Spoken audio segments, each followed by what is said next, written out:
ಬೆತ್ತಲೆಯಾಗಿ ಮೊಬೈಲ್ ಅಂಗಡಿಯಲ್ಲಿ ಕಳ್ಳತನ ಮಾಡಿದ್ದ ಕದೀಮ ಕೊನೆಗೂ ಲಾಕ್ ಆಗಿದ್ದಾನೆ.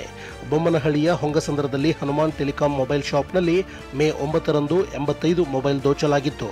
ಈಗ ಆರೋಪಿ ಇಕ್ರಾಮ್ ಮುಲ್ಲಾ ಖಾನ್ನನ್ನು ಬಂಧಿಸಿರೋ ಬೊಮ್ಮನಹಳ್ಳಿ ಪೊಲೀಸರು 60ಕ್ಕೂ ಹೆಚ್ಚು ಮೊಬೈಲ್ ಅನ್ನು ವಶಕ್ಕೆ ಪಡೆದಿದ್ದಾರೆ. ಸೋಲದೇವನಹಳ್ಳಿ ವ್ಯಾಪ್ತಿಯ ಮನೆಯಲ್ಲಿ ಡ್ರಗ್ ಡೀಲ್ ಮಾಡ್ತಿದ್ದ ವಿದೇಶಿ ಡ್ರಗ್ ಪೆಡ್ಲರ್ ಡೇನಿಯಲ್ ಎಂಬುವನನ್ನ ಬಂಧಿಸಿ ಬರೋಬ್ಬರಿ 4 ಕೋಟಿ ಮೌಲ್ಯದ 2.5 ಕೆಜಿ ಎಂಡಿಎಂಎ ಕ್ರಿಸ್ಟಲ್ ಅನ್ನ ಸಿಸಿಬಿ ಪೊಲೀಸರು ಸೀಸ್ ಮಾಡಿದ್ದಾರೆ. ನೈಜೀರಿಯಾ ಮೂಲದ ಈ ಆರೋಪಿ ಬಿಸಿನೆಸ್ ವೀಸಾದಡಿ ಬೆಂಗಳೂರಿಗೆ ಬಂದು ತನ್ನ ದೇಶದಿಂದಲೇ ಕೆಜಿಗಟ್ಟಲೆ ಡ್ರಗ್ಸ್ ತಂದು ದಂಧೆ ಮಾಡುತ್ತಿದ್ದದ್ದು ಗೊತ್ತಾಗಿದೆ.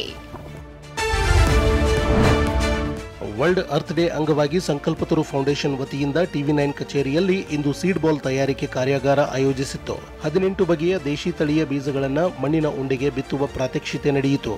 ಇದರಲ್ಲಿ TV9 ಸಿಬ್ಬಂದಿ ಪಾಲ್ಗೊಂಡು ಗಿಡ ಬೆಳೆಸಿ ಮರ ಉಳಿಸಿ ಸಂಕಲ್ಪಕ್ಕೆ ಸಾಥ್ ನೀಡಿದರು. TV9 managing editor Rahul Chaudhary Sankalpataru foundation Arun ಅವರನ್ನು ಗೌರವಿಸಿದರು.